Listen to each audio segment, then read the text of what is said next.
I already sliced it. Now we can taste what is taste of my homemade orange cake. Yan, dito natin itikman. Yan. Bismillah wala barakatillah.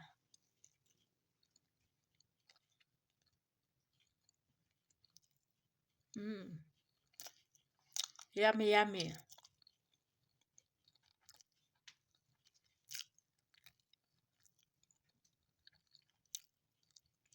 Tama lang yung ano niya, sugar.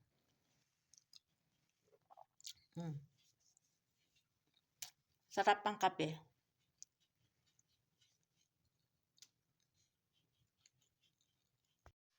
Now we have to slice.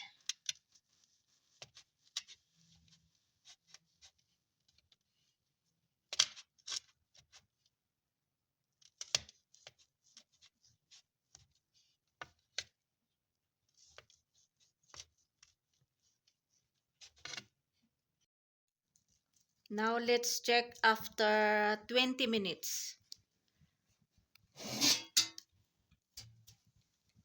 Oh wow, I think it's already cooked. We'll check by toothpick.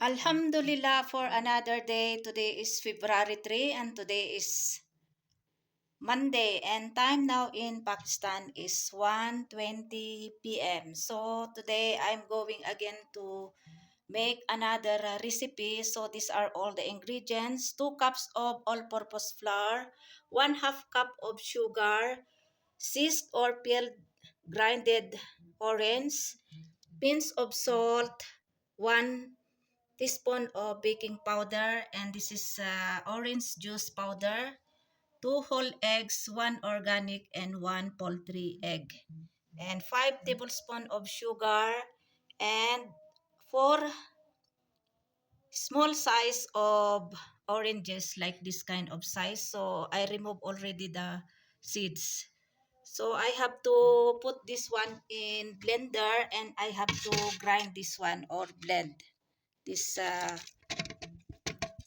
oranges, sugar, and eggs, and also this one. So no need this one, and oil.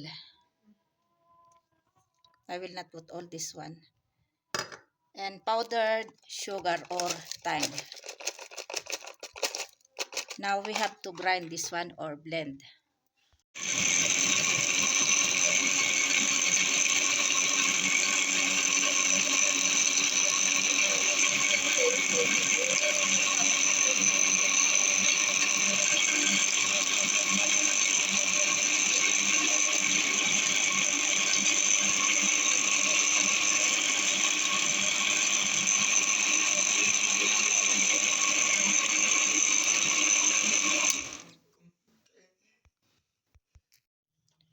So this is already blended. Now we have to mix now here. We put now here in flour. And this is baking powder and salt. And this is sliced or peeled grinded oranges.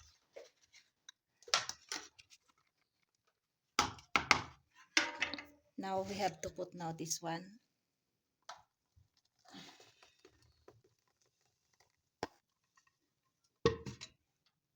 And then we have to mix.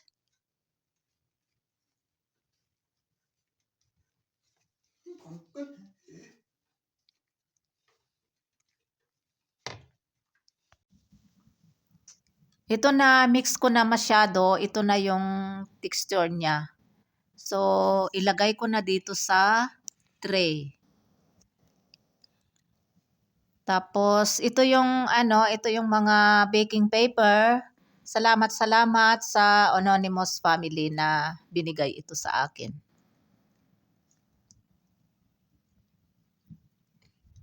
Ilagay ko na dito lahat. Yan nalagyan ko na ng baking paper. Ayan, buhos ko na lahat. Yan, dahan-dahan. Ayan. Dapat linisin ng mabuti itong pinaglagyan ko ng ang texture. Ayan. Nilagay ko na dito sa tray, kaya lang hindi puno kasi 2 cups lang yung aking nilagay. Mamaya ko na ito i-bake sa aking unique oven na may buhangin sa malaking kasirola kasi busy pa ako ngayon. Na-preheat ko na itong buhangin o kaya sand. Mainit na ito. It's already hot, so I will put now this tray here. Ayan. Tapos takpan natin, then we'll check after 20 minutes or 15 minutes.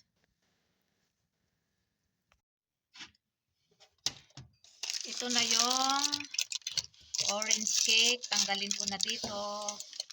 Ayan. Oh, tingnan nyo. You can see the down.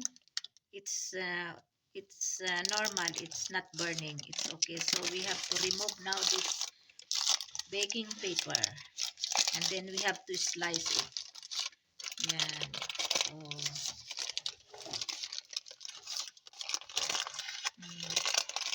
Okay lang yung niya. It's okay. Ayan.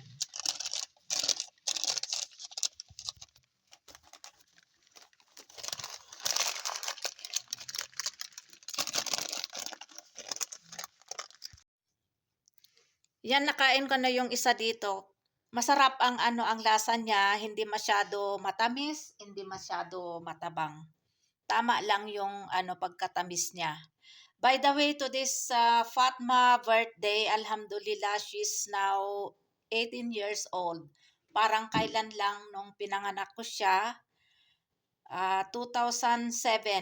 So now 2025. So completely 18 years old na si Fatma. Alhamdulillah.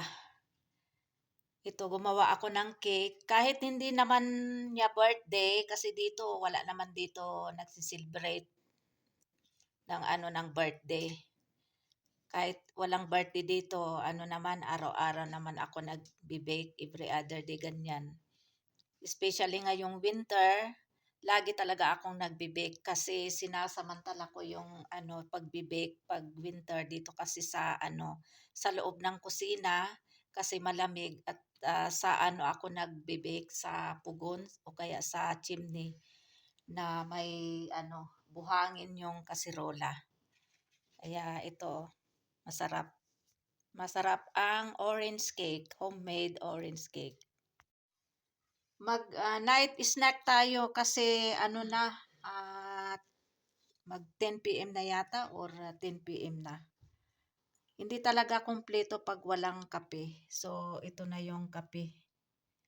Kaya kain tayo para para yung aking sikmura ay nilalamig, kaya ito gumawa ako ng kape para pang partner dito sa ginawa kong orange cake. Kaya kain tayo sa mga gising dyan. Kain tayo ng snack. Higup muna ako ng kape. Bismillahirrahmanirrahim.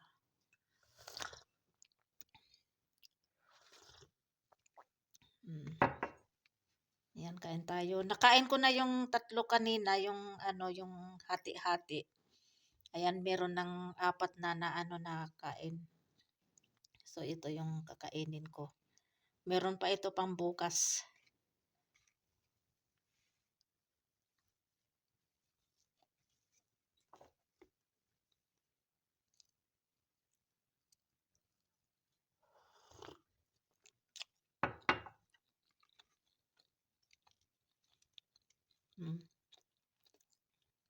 Hindi naman masyado sunog, okay lang.